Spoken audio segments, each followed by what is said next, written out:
வணக்கம், இது Angular 12 course. நீங்கள் பார்த்துக்கிட்டு இருக்கிறது இந்த சீரீஸில் 9வது வீடியோ. இந்த வீடியோவில் டேட்டா பைண்டிங்க்கான ஒரு சுலபமான வேலையை செய்ய போகிறோம். இப்போ இந்த HTMLல நம்ம ஒரு இன்புட்டை போட போகிறோம். அந்த இன்புட்டில் 2way பைண்டிங் பண்ணணும். அதனால் ng மாடல் டைரக்டிவை நான் பயன்படுத்திக்கிறேன். இந்த டைரக்டிவ் வேலை செய்யணும்னா ஆப் மாடலில் நம்ம இந்த ஃபார்ம்ஸ்ன்ற மாடியூலை இந்த இம்போர்ட்ஸ் அரேக்குள்ளே வச்சுருக்கணும். இந்த ng மாடலுக்கு நம்ம அசைன் பண்ண போகிற ப்ராப்பர்ட்டி என்னென்னா நேம்ன்ற ஒரு ப்ராப்பர்ட்டி. இப்போ நம்மளுடைய ஆப் காம்போனன்ட் கிளாஸ்க்குள்ளே போயிட்டு நேம்ன்ற ஒரு வேரியபிளை உருவாக்கும். அது ஸ்ட்ரிங் டைப்பை கொண்டு இருக்கும். அதுக்கு வேல்யூ எம்டியாக தான் இருக்கும். ஸோ எம்டி ஸ்ட்ரிங்கை கொடுத்துக்கிறேன். இப்போ HTMLல வருவோம்.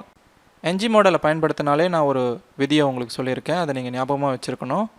ng மாடல் பயன்படுத்தினா ஒன்று நேம் ஆட்ரிபியூட்டை இந்த இன்புட்டுக்கு வச்சுருந்துருக்கணும், ஏதாவது ஒரு நேம். அப்படி இல்லை இந்த நேம் ஆட்ரிபியூட்டை நீங்கள் பயன்படுத்த போகிறது கிடையாதுன்னா நீங்கள் இந்த ng மாடலுக்கு ஆப்ஷன்ஸ் கொடுக்கணும். அதுக்கு ப்ராப்பர்ட்டி பைண்டிங்கில் ng மாடல் ஆப்ஷன்ஸ்ன்னு சொல்லிட்டு ஒரு ப்ராப்பர்ட்டிக்கு நீங்கள் வேல்யூ ஆனது என்ன கொடுக்கணுன்னா ஒரு ஆப்ஜெக்ட், அந்த ஆப்ஜெக்டுக்குள்ளே ஸ்டாண்ட் அலோனுன்ற ஒரு ப்ராப்பர்ட்டிக்கு வேல்யூவானது ட்ரூன்னு இருக்கணும். இப்படி இருந்தால் தான் உங்களுக்கு ng மாடலானது சரியாக வேலை செய்யும். இல்லைனா நீங்கள் எரரானது சில நேரத்தில் ஃபேஸ் பண்ண வேண்டியதாக இருக்கும். அடுத்து இந்த இன்புட்டுக்கு கீழே ஒரு பட்டன் ஒன்று ஆட் பண்ணுறோம். அந்த பட்டனுக்கான கிளாஸ் பூட்ஸ்ட்ராப் கிளாஸ் ஒன்று, பட்டன் பிரைமரின்ற ஒரு கிளாஸை பயன்படுத்திக்கிறோம். இந்த பட்டனோட பெயர் ரீசெட். ஏன்னா இந்த பட்டனானது கிளிக் செய்யப்பட்ட உடனே இன்புட் பாக்ஸ்குள்ளே இருக்கிறதெல்லாம் ரீசெட் செய்யப்படும். அடுத்து இந்த பட்டனுக்கு கீழே ஒரு p டேக் ஆட் பண்ணுறோம். அந்த p டேக்குள்ளே ஸ்ட்ரிங் இன்டர்பிரேஷனை பயன்படுத்தி நேம்ன்ற ப்ராப்பர்ட்டிக்கான வேல்யூவை காட்டுறோம். இந்த பட்டனில் டிசேபிள்டுன்னு சொல்லிட்டு ஒரு ப்ராப்பர்ட்டி இருக்குது. அதுக்கு ப்ராப்பர்ட்டி பைண்டிங் பண்ணுறோம். அதனால் ஸ்கொயர் ப்ராக்கெட்டில் டிசேபிள்டு அப்படின்ற ப்ராப்பர்ட்டிக்கு நம்ம அசைன் பண்ண போகிற வேல்யூ என்னென்னா ஒரு கண்டிஷன் பேஸ் பண்ணி தான் கொடுக்க போகிறோம்.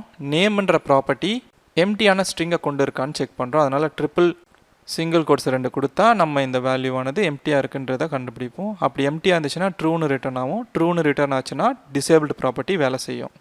அப்போ இந்த பட்டனானது டிசேபிள் செய்யப்பட்டுரும். இப்போ ப்ரௌசரில் போய் அவுட்புட் பார்த்தீங்கன்னா உங்களுக்கு முதல்ல ரீசெட் பட்டன் டிசேபிளில் தான் இருக்கும். ஏன்னா இங்கே எம்டியாக இருக்குது. இன்புட்குள்ளே வார்த்தைகள் இருக்கிற வரைக்கும் ரீசெட் பட்டன் வேலை செய்யும்.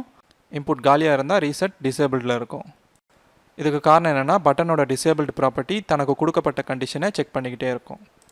நேம் எம்டியாக இருக்கும் போது தான் அது டிசேபிள்டில் இருக்கும்ன்ற கண்டிஷன் அதுக்கு கொடுக்கப்பட்டிருக்கு. இப்போ இந்த ரீசெட் பட்டனை கிளிக் செய்யும் போது இன்புட் ஆனது எம்டி செய்யப்படணும். அதுக்கு நம்ம ஒரு ஃபங்க்ஷனை எழுத வேண்டியது இருக்குது.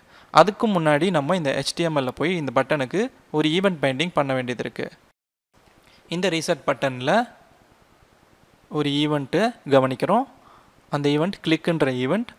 இந்த பட்டனை கிளிக் செய்ய போடும் போது அது என்ன பண்ணோன்னா நேமுக்கு வேல்யூவானது எம்டி செய்யப்பட்டுரும். அதனால் name equal to single quotes 2 கொடுத்தா அந்த வேல்யூவானது எம்டி செய்யப்பட்டுரும்.